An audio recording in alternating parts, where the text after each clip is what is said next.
کپڑے بھی اتار پھینکے اور کھانا کھانا بھی چھوڑ دیا، کسی نے ترک کلام، کسی نے ازدواجی زندگی ترک کر دی، کسی نے غار و کوہ کو جا کے اختیار کر لیا اور کہا کہ میں اس سے اللہ کا قرب حاصل کروں گا، کسی نے 1.25 من لوہا پہن لیا کہ اس مشقت سے میں اپنے نفس کو مار رہا ہوں اور میں اللہ کو اس طرح راضی کر لوں گا۔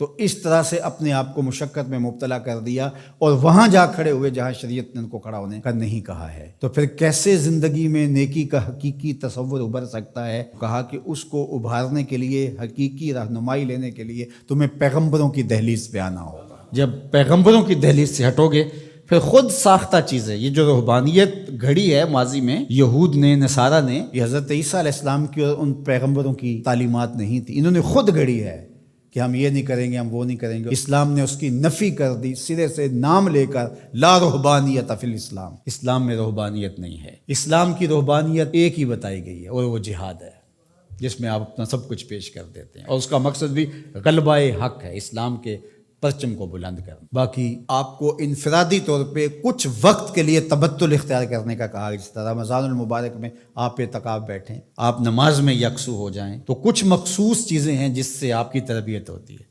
لیکن یہ بالکل آپ ترک دنیا کر دیں تو ہمارا اسلام، ہمارا دین اس کی نفی کرتا ہے۔ اس لیے انبیاء علیہ السلام کے ساتھ اپنے آپ کو جوڑنا اور کامل اتباع پیغمبروں کی اختیار کرنا، یہ قوموں کو منظم کرتا ہے۔ اس لیے ہمارے لیے ہمارے آقا و مولا حضور ختم المرتبت صلی اللہ علیہ وآلہ وسلم کی سنت سے ہی نیکی کا حقیقی تصور پیدا ہو سکتا ہے۔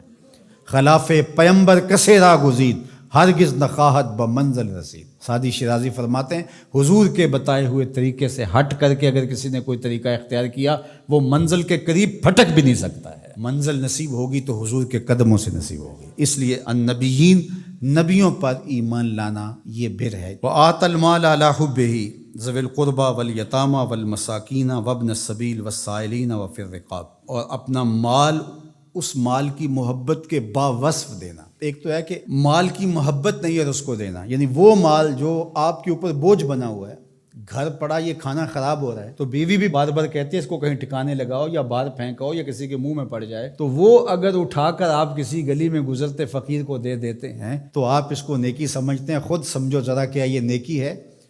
تم تو اپنے سر سے بوجھ اتارا ہے، دینا کون سا ہے؟ وَآتَ الْمَالَ عَلَى حُبِّهِ، مال کی محبت آپ کے اس کو جدا کرنے کو جی نہ چاہے، لیکن اللہ کی محبت میں پھر بھی اس کو جدا کر دو۔ اس مال کی محبت ہو تمہارے اندر، اللہ اکبر، یہ ہے نیکی۔ اللہ تعالیٰ نے ارشاد فرمایا، یہ 4 پارے کا ابتدائیہ ہے، لن تنالوا البر حتی تنفقوا مما تحبون۔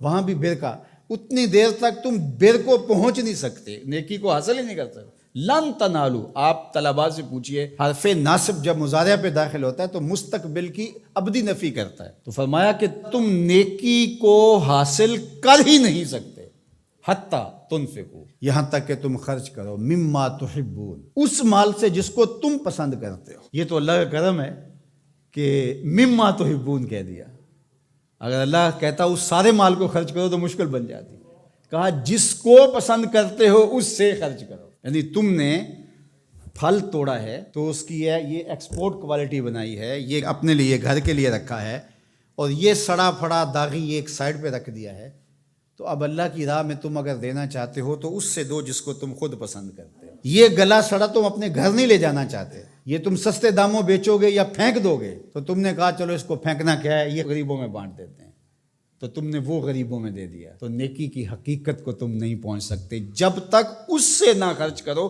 جو تم خود پسند کرتے، مما تحبون، جس کو تم خود پسند کرتے۔